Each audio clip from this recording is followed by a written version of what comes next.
अध्यक्ष महोदय जी, आपने आज मुझे इस चर्चा में भाग लेने का मौका दिया, इसके लिए मैं आपको धन्यवाद देती हूँ। आज जिस विषय पे हम चर्चा कर रहे हैं वह केवल एक विषय नहीं है, भारत की आत्मा का एक हिस्सा है।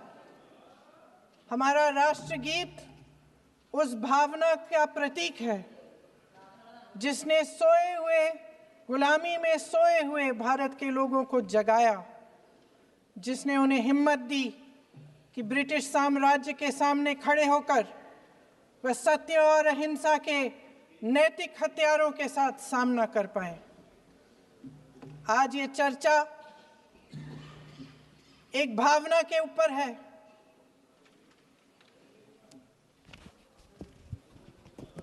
और जब हम वंदे मातरम का नाम लेते हैं तो वही भावना हमारे दिल में उजागर होती है। जब हम वंदे मातरम का नाम लेते हैं तो हमें उस पूरे इतिहास की याद आती है जो स्वतंत्रता संग्राम का इतिहास था, उसकी पीड़ा, उसका संघर्ष, उसका साहस, उसकी नैतिकता, उसका जो बल था कि ब्रिटिश साम्राज्य उसके सामने झुका।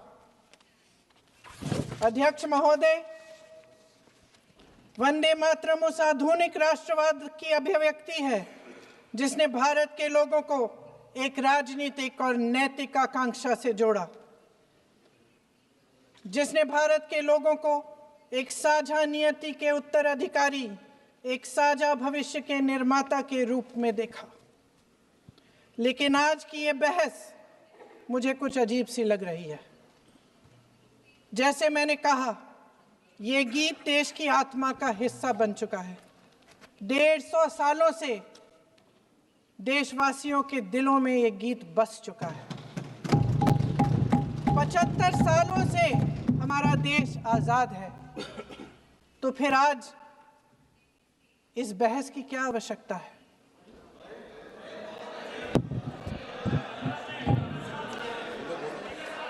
हमारा यहाँ मकसद क्या है? जनता से हमें दिया गया दायित्व, जनता का विश्वास, उनके प्रति हमारी जिम्मेदारी, हम किस तरह से इसका इस्तेमाल कर रहे हैं, हमें ये सोचना चाहिए। क्योंकि अब इस मोड़ पर हम इस सदन में अपने राष्ट्रगीत पर भी बहस करेंगे। आपने बहस मांगी है, आपने बहस मांगी है। आप तो इलेक्टोरल रिफॉर्म्स की बहस नहीं मांग रहे थे कि जब तक हम इस पर बहस नहीं करेंगे तब तक उस पर बहस नहीं होगी। इसकी वजह क्या है? इसकी वजह क्या है? हम आज यहाँ ये बहस क्यों कर रहे हैं? हमारा राष्ट्रगीत है, इस पर क्या बहस हो सकती है? हम ये बहस यहाँ आज 2 वजहों से कर रहे हैं। पहला कि बंगाल का चुनाव आ रहा है, हमारे प्रधानमंत्री अपनी भूमिका निभाना चाहते हैं उसमें। और दूसरी वजह ये है, ये मकसद है, पुरानी मकसद इनकी, अध्यक्ष महोदय, कि जिन्होंने स्वतंत्रता की लड़ाई लड़ी, जिन्होंने देश के लिए बड़ी बड़ी कुर्बानियां दी, उन पर सरकार नए आरोप लादने का मौका चाहती है। देश का ध्यान फिर से जनता के ज्वलंत मुद्दों से भटकाना चाहती है। यही एक मकसद है आपका। आपका मकसद है कि हम फिर से उसी अतीत में मंडराते रहें, उसी की तरफ हम देखते रहें जो हो चुका है, जो बीत चुका है, क्योंकि ये सरकार वर्तमान और भविष्य की ओर देखना ही नहीं चाहती। वे इस काबिल ही नहीं रही। सच्चाई ये है अध्यक्ष महोदय कि आज मोदी जी वह प्रधानमंत्री नहीं रहे जो एक समय में थे। सच ये है कि ये दिखने लगा है, उनका आत्मविश्वास घटने लगा है, उनकी नीतियां देश को कमजोर कर रही हैं। और मेरे सत्ता पक्ष के साथी चुप इसलिए हैं क्योंकि अंदर अंदर से वे भी इस बात से सहमत हैं। आज देश के लोग खुश नहीं हैं अध्यक्ष महोदय, परेशान हैं, तमाम समस्याओं से घिरे हुए हैं, तमाम समस्याओं से घिरे हुए हैं और उन समस्याओं का हल आप निकाल नहीं रहे हैं। हाँ ठीक है, उसका भी बोल लेंगे, समय आएगा तो उसका भी बोल लेंगे, बल्कि कल समय आ रहा है, चुनाव पे चर्चा होगी, उस पे भी बोलेंगे।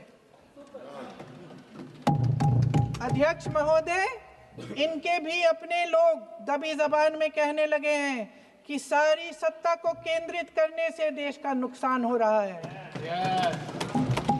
इस बीच अगर हम अतीत की बातें नहीं करेंगे तो कौन सी बातें करेंगे? ये किसी और बात के काबिल ही नहीं है, सिर्फ ध्यान भटकाना है जनता का।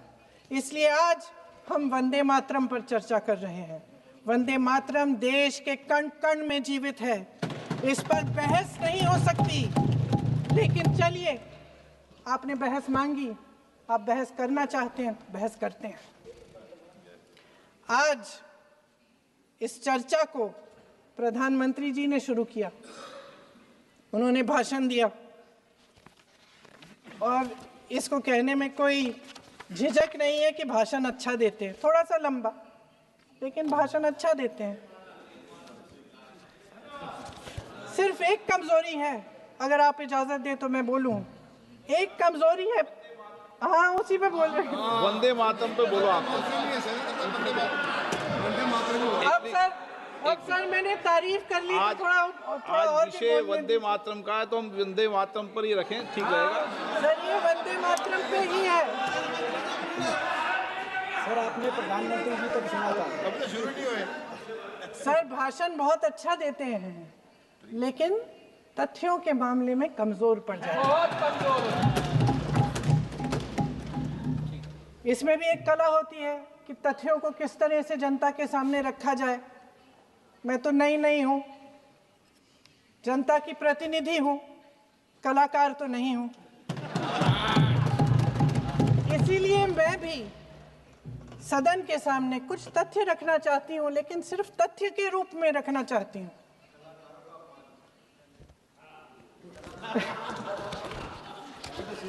मैं उदाहरण दूं, उदाहरण दे देती हूँ। सर मांग रहे हैं सर वंदे मातरम के बारे में, वंदे मातरम की जो सालगिरह पे आपने एक बड़ा कार्यक्रम आयोजित किया था, उसमें प्रधानमंत्री जी ने भाषण दिया। उसमें उन्होंने कहा कि 1896 में पहली बार गुरुदेव रविंद्रनाथ टैगोर ने ये गीत एक अधिवेशन में गाया। उन्होंने ये नहीं बताया कि कौन सा अधिवेशन था, महासभा, हिंदू महासभा का अधिवेशन था, आरएसएस का अधिवेशन था। किस बात से कतरा रहे थे कि ये कांग्रेस का अधिवेशन था? और उदाहरण दूं कि मैं अपना भाषण जारी रखूं? दे रही हूं। जो वंदे मातरम की जो क्रोनोलॉजी है वो भी आप समझिए, जो असली क्रोनोलॉजी है। 1875 में महाकवि बंकिम चंद्र चट्टोपाध्याय ने इस गीत के पहले दो अंतरे लिखे, जो आज हमारे राष्ट्रगीत घोषित हुए हैं, मतलब जो घोषित हुए थे और जिसको हम आज अपना राष्ट्रगीत कहलाते हैं। ये पहले दो अंतरे लिखे। 1882 में 7 साल बाद उनका एक उपन्यास प्रकाशित हुआ, आनंद मठ। उस उपन्यास में यही कविता उन्होंने प्रकाशित की, लेकिन इसमें 4 अंतरे जोड़ दिए। 1896 में कांग्रेस के अधिवेशन में गुरुदेव रविंद्रनाथ टैगोर ने पहली बार ये गीत गाया। 1905 में बंगाल के विभाजन के खिलाफ आंदोलन के समय वंदे मातरम जनता की एकता की गुहार बनकर गली गली से उठा। गुरुदेव रविंद्रनाथ टैगोर जैसे महान स्वतंत्रता सेनानी इस गीत को खुद गाते हुए बंगाल की सड़कों पर उतरे। विद्यार्थियों से लेकर किसानों तक, व्यापारियों से लेकर वकीलों तक, हर कोई ये गीत गाने लगा। इस गीत की शक्ति को समझिए। ब्रिटिश साम्राज्य इसको सुनकर कांपता था और हमारे देशवासी इसको सुनकर वे मन बनाते थे, वे हिम्मत बनाते थे कि इस भयंकर साम्राज्य के खिलाफ सत्य और अहिंसा के नैतिक हथियारों को लेकर शहीद होने की तैयारी करते थे। ये गीत मातृभूमि के लिए मर मिटने की भावना को जगाता है। इस गीत की शक्ति ये है, इस गीत का हमारे देश से जुड़ाव ये है। लेकिन 1930 के दशक में हमारे देश में जब सांप्रदायिक राजनीति उभरी, तब ये गीत विवादित होने लगा। 1937 में, अब ये मैं दूसरा उदाहरण देने वाली हूँ क्योंकि प्रधानमंत्री जी ने अपने भाषण में इसका उल्लेख किया और गलत किया, इसीलिए मैं इसके जो सच्चे जो तथ्य हैं वो आपके सामने रख रही हूँ। 1937 में नेताजी सुभाष चंद्र बोस कांग्रेस का अधिवेशन कलकत्ता में होने जा रहा था, उसका आयोजन कर रहे थे। तो जो मोदी जी ने पत्र सुनाया सदन में 20 अक्टूबर का और कहा कि जवाहरलाल नेहरू जी ने नेताजी को ये चिट्ठी लिखी और ये कहा कि इस पर चर्चा होनी चाहिए, उससे पहले 3 दिन पहले नेताजी सुभाष चंद्र बोस ने पंडित जवाहरलाल नेहरू को एक चिट्ठी लिखी थी जिसका जिक्र आपके प्रधानमंत्री ने नहीं किया। और इस चिट्ठी में सुन लीजिएगा,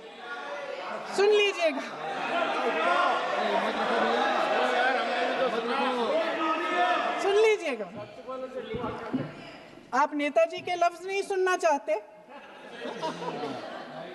बंगाल का चुनाव आ रहा है।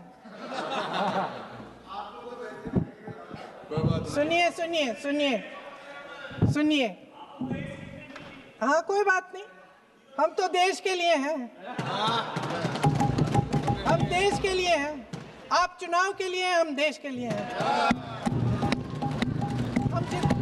हम जितने भी चुनाव हारे, हम यहाँ बैठे रहेंगे और आपसे लड़ते रहेंगे और आपकी विचारधारा से लड़ते रहेंगे।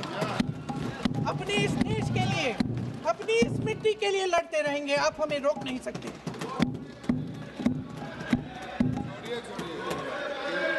सुन लीजिए सुभाष चंद्र बोस जी ने क्या कहा, सुन लीजिए। My dear Jawahar, reference Vande Mataram.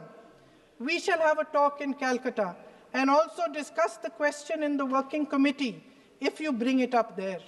I have written to Dr. Tagore to discuss this matter with you when you visit Santi Niketan. Please do not forget to have a talk with him when you visit Santi Niketan.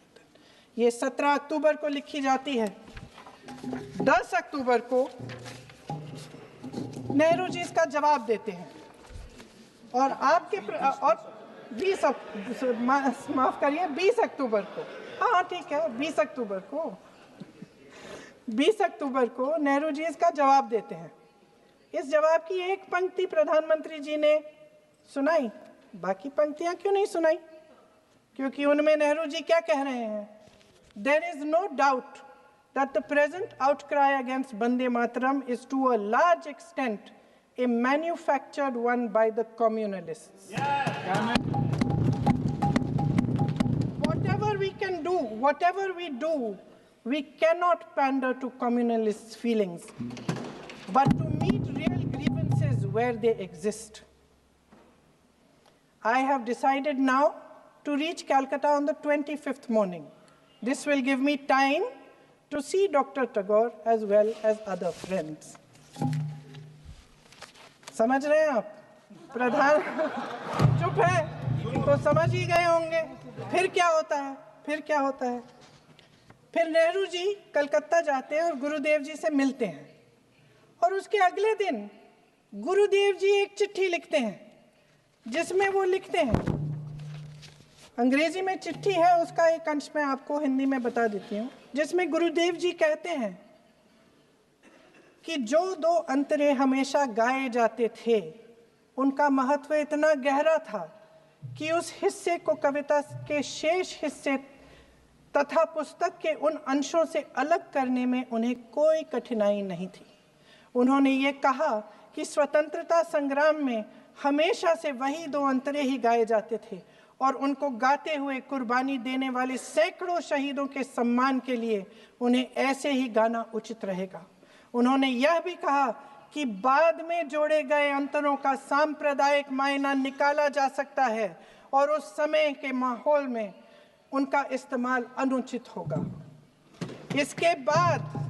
इसके बाद 28 अक्टूबर 1937 में कांग्रेस की कार्य समिति ने अपने प्रस्ताव में वंदे मातरम को राष्ट्रगीत घोषित किया। उन्हीं दो अंतरों को कार्य समिति की बैठक में महात्मा गांधी जी, नेताजी सुभाष चंद्र बोस, पंडित नेहरू, आचार्य नरेंद्र देव जी, सरदार पटेल जी, गुरुदेव रविंद्रनाथ टैगोर जी सब मौजूद थे। इस प्रस्ताव के ये सभी महापुरुष इस प्रस्ताव से सहमत थे। आगे क्या होता है ये भी सुना लूं। भारत की आजादी के बाद जब इसी गीत के इन्हीं दो अंतरों को 1950 में डॉक्टर राजेंद्र प्रसाद जी ने संविधान समिति में भारत का राष्ट्रगीत घोषित किया, तब लगभग यही महापुरुष मौजूद थे। इनके साथ साथ B.R. अम्बेडकर जी भी सभा में थे और इनके साथ साथ मेरे सत्ता पक्ष के साथियों के नेता श्री श्यामा प्रसाद मुखर्जी भी मौजूद थे। वही दो अंतरे राष्ट्रगीत घोषित किए। किसी ने कोई आपत्ति जारी नहीं की, कोई आपत्ति नहीं जताई। वैसे इन तथ्यों के साथ जुड़ा एक और तथ्य भी है जो मैं यहाँ पे आपके सामने रखना चाहती हूँ। आज हम अपने राष्ट्रगीत पर बहस कर रहे हैं, लेकिन हमारा राष्ट्रगान भी एक कविता का एक अंश ही है, एक लंबी कविता का एक अंश है। और इन दोनों राष्ट्रगीत और राष्ट्रगान के अंश को चुनने में सबसे बड़ी भूमिका गुरुदेव रविंद्रनाथ टैगोर की थी। वंदे मातरम के स्वरूप पर सवाल उठाना, जिसे संविधान सभा ने स्वीकार किया, न सिर्फ उन महापुरुषों का अपमान करना है जिन्होंने अपने महान विवेक से ये निर्णय लिया, मगर एक संविधान विरोधी मंशा को भी उजागर करता है। क्या सत्ता पक्ष के हमारे साथी इतने अहंकारी हो गए हैं कि अपने आप को महात्मा गांधी जी से, रविंद्रनाथ टैगोर जी से, राजेंद्र प्रसाद जी से, बाबा साहब अम्बेडकर जी से, मौलाना आजाद जी से, सरदार पटेल जी से, सुभाष चंद्र बोस जी से बड़ा समझने लग गए हैं? मोदी जी का अपने भाषण में ये कहना कि राष्ट्रगीत को एक विभाजनकारी सोच द्वारा काटा गया, उन सब महापुरुषों का अपमान है जिन्होंने अपना पूरा जीवन इस देश की आजादी की लड़ाई में झोंक दिया। वंदे मातरम को विभाजित करने का आरोप लगाकर आप पूरी संविधान सभा पर आरोप लगा रहे हैं, उसके हर एक नेता को दोषी ठहरा रहे हैं। यह हमारी संविधान सभा और हमारे संविधान का खुला वार है। और जहां तक जवाहरलाल नेहरू जी की बात है, जितनी देर हमारे प्रधानमंत्री देश के प्रधानमंत्री रहे हैं, 12 साल हो गए हैं, लगभग उतने ही सालों के लिए जवाहरलाल नेहरू जी जेल में रहे। किस लिए? इस देश की आज़ादी के लिए। उसके बाद 17 साल के लिए प्रधानमंत्री रहे। आप बड़ी आलोचना करते हैं इनकी, लेकिन अगर इन्होंने इसरो नहीं बनाया होता तो आज आपका मंगलयान नहीं होता। अगर DRDO नहीं बनाया होता तो तेजस नहीं बनता। अगर IIT और IIM नहीं बनाए होते तो हम आज IT में आगे नहीं होते। अगर एम्स नहीं बनाया होता तो हम कोरोना की जब बड़ी चुनौती का सामना कैसे करते? हाँ, वही बना कुछ भी। इसका मतलब है इस मुद्दे का जवाब नहीं है आपके पास। अगर इन्होंने BHEL, गेल, सेल, भाखड़ा नंगल ये सब नहीं बनाया होता जो आप सब बेच रहे हैं, तो ये विकसित भारत कैसे बनता? और मत कहिए बाकी। पंडित जवाहरलाल नेहरू इस देश के लिए जिए, सुन लीजिए, बेच लो यार, और बाकी भी बेच देंगे जी। पंडित जवाहरलाल नेहरू इस देश के लिए जिए और देश की सेवा करते करते उन्होंने दम तोड़ा। फिर भी सुन लीजिए, मेरी एक सलाह ले लीजिए, मेरी एक सलाह ले लीजिए। सर मैं आपको आपके माध्यम से सलाह दे रहे हैं, हम छोड़ना नहीं। सर मैं आपके माध्यम से एक सलाह दे देती हूँ। हमारे प्रधानमंत्री महोदय 12 सालों से इस सदन में हैं, मैं मात्र 12 महीनों से हूँ। फिर भी छोटी सी सलाह है। उन्होंने अभी हाल ही में चुनाव था, कुछ महीनों पहले उन्होंने एक सूची निकाली थी कि विपक्षी दलों ने और विपक्ष के नेताओं ने कितने अपमान किए हैं इनके, और उसमें शायद 90-99 ऐसे उन्होंने अपमानों की सूची बनाई थी। तो मैं उनको एक छोटी सलाह देना चाहती हूँ कि नेहरू जी से जितनी भी शिकायतें हैं, जितनी भी गलतियाँ उन्होंने की आपके जहन में, जितनी भी गालियाँ देनी है, जितना भी अपमान करना है, उसकी भी एक सूची बना दीजिए। नहीं, बात खत्म नहीं है। 999 अपमान, 9,999 अपमान, सूची बना दीजिए और फिर हम एक समय निर्धारित करते हैं। जैसे हमने 10 घंटे आज वंदे मातरम पर हमने बहस किया है ना, उस तरह से हम अध्यक्ष महोदय जी से पूछेंगे, एक समय निर्धारित करेंगे, 10 घंटे, 20 घंटे, 40 घंटे, जितने घंटों में आपकी ये शिकायत पूरी हो जाए, माननीय सदस्य आप तो आप शांत हो जाएं और हम बहस कर लेंगे। लेकिन इस सदन का कीमती समय, जिसके लिए हमें यहाँ पे जनता ने भेजा है, जैसे हमें जनता की समस्याओं को हल करने के लिए चर्चा करनी चाहिए, इस्तेमाल करना चाहिए, उसको AC के लिए इस्तेमाल करिए। उसके बाद जैसे अंग्रेजी में कहते हैं ना, जैसे अंग्रेजी में कहते हैं कि once and for all let's close the chapter, close कर लीजिए। देश सुन लेगा क्या क्या शिकायतें हैं, किसने क्या किया, इंदिरा जी ने क्या किया, राजीव जी ने क्या किया, परिवारवाद क्या होता है, नेहरू जी ने कौन सी गलतियां की, सुना लीजिए, फिर खत्म। उसके बाद बेरोजगारी, महंगाई, महिलाओं की समस्याएं, जो PMO में हो रहा है उसकी बातें, उसकी चर्चा, जो बेटिंग ऐप के बारे में हो रहा है PMO के अंदर, आप माननीय सदस्य प्लीज, जो एप्स्टीन फाइलों में बोलें। आपके मंत्री महोदय के नाम निकल आए हैं, माननीय उसकी चर्चा करेंगे। आप वंदे मातरम में बोले, आप इधर उधर डाइवर्ट मत हो।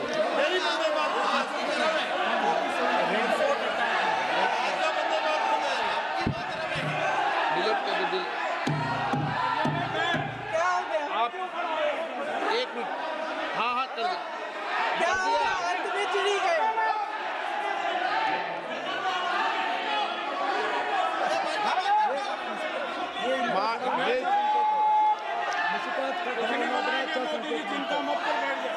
बहुत बढ़िया। माननीय आगे सदस्य, 1 मिनट, माननीय सदस्य, आगे बढ़ो आप महोदय, आगे वंदे बढ़ो। मातरम पर सार्थक चर्चा करें। ठीक सर, इधर उधर सर, बात डाइवर्ट मत यही हो। थी सर, संक्षिप्त में बात यही थी कोई डाइवर्ट नहीं कि होना हम चाहिए अतीत अपन में को। बातें करते रहते हैं। माननीय सदस्य नहीं, आप बिना तथ्यों के कोई बात नहीं करें। आप वंदे मातरम पे बोले उचित रहेगा।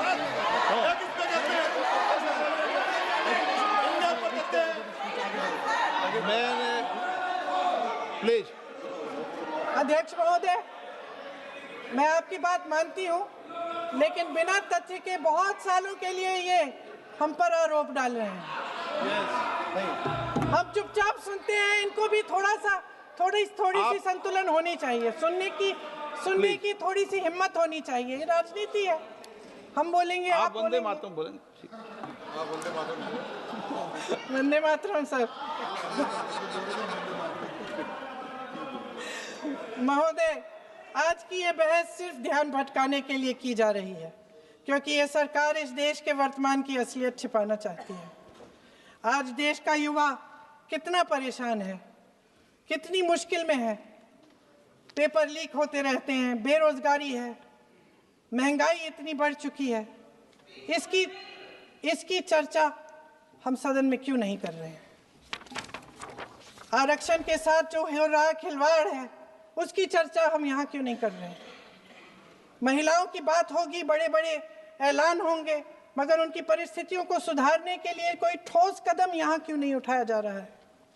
इन्हीं दरवाजों के बाहर खड़े होकर पत्रकार करें थे। आपने कहा कि आरोप मत लगाइए बगैर तथ्य के, तो मैं बोलूं कि नहीं बोलूं? नहीं, बिल्कुल नहीं। नो, आप उधर की बात मत बोलो। आप जल्दी से बोल लेते हो, फिर आप सदन में बंद जो कर कुछ देना। भी बोले हैं वो तथ्यों से बोले। आपको हर चीज ऑथेंटिक करनी पड़ेगी, इसलिए आप तथ्यों से बोले। तत्ते पे लगाए। अच्छा सर, बड़े बड़े शहरों में प्रदूषण है, लेकिन हम इस सदन में बैठकर सिर्फ छोटी छोटी बातें करेंगे। जी, जो अतीत की बातें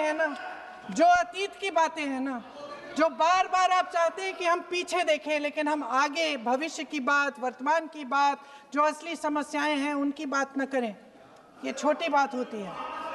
आप में हिम्मत है तो भविष्य की बात करिए, हिम्मत है तो बात करिए कि बेरोजगारी क्यों है, कि पेपर लीक क्यों होते हैं। आप चेयर को एड्रेस करें। आपको अच्छा, खत्म कर लेती हूँ, चेयर के एड्रेस करो आप। अध्यक्ष महोदय जी, सच्चाई ये है कि इनका शासन दमन का शासन है। इनकी राजनीति दिखावे की राजनीति है, इवेंट मैनेजमेंट की राजनीति है, चुनाव से चुनाव तक राजनीति है, तरह तरह के ध्यान भटकाने वाले मुद्दों की राजनीति है। वंदे मातरम इस देश की उन्हीं उम्मीदों की गुहार है जिन्हें आपका शासन हर रोज ठुकरा रहा है। आज भी सरहद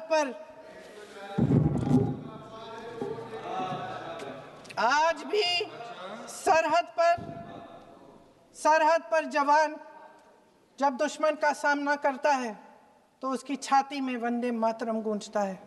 आज भी जब हमारा खिलाड़ी अंतर्राष्ट्रीय खेलों में जाता है तो उसके दिल की धड़कन में वंदे मातरम होता है।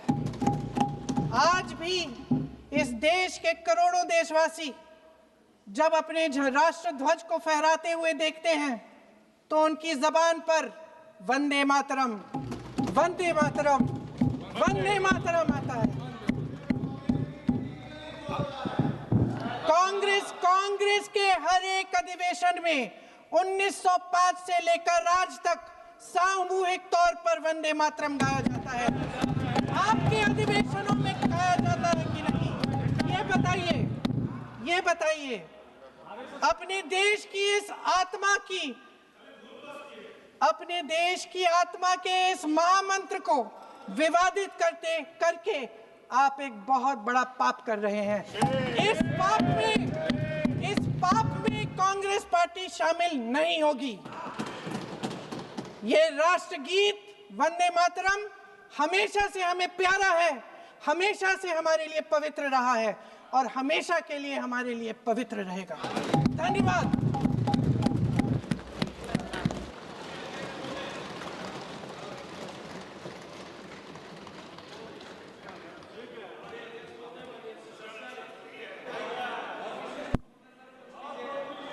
माननीय अध्यक्ष महोदय, माननीय सदस्य ने अपना वक्तव्य देते हुए अभी ये कहा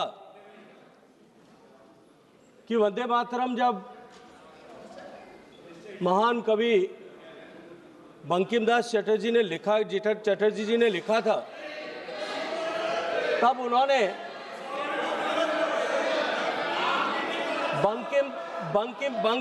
बंकिम चट्टोपाध्याय जी ने लिखा था। जब इन्होंने बंकिम बाबू ने जब वंदे मातरम लिखा, तब उन्होंने 2 टुकड़ों में उसको अलग अलग जगह पर लिखा था। उन्होंने ये कहा कि 1875 में उन्होंने केवल 2 स्टैंजा लिखे थे और बाद में 1882 में 7 साल बाद में उन्होंने उसके बचे हुए 5 स्टैंजा जो है उसके बाद में लिखे थे। मेरा अनुरोध सिर्फ समय इतना बोल आपके सकते हैं माध्यम से ये है प्लीज। कि वे वो जवाब नहीं दे रहे, इसको ऑथेंटिकेट करें कि वो ये सूचना उनको कहां से मिली है। भाजपा का समय है और बोल सकते हैं। क्योंकि बंकिम गवेषणा केंद्र नौहाटी जो है, जो बंकिम बाबू की जन्मस्थली पर बना हुआ गवेषणा केंद्र एक इन्वेस्टिगेशन सेंटर है जो शोध केंद्र के रूप में काम कर रहा है। वो ये कहता है कि बंकिम बाबू ने पूरा वंदे मातरम एक बार एक ही साथ में लिखा था।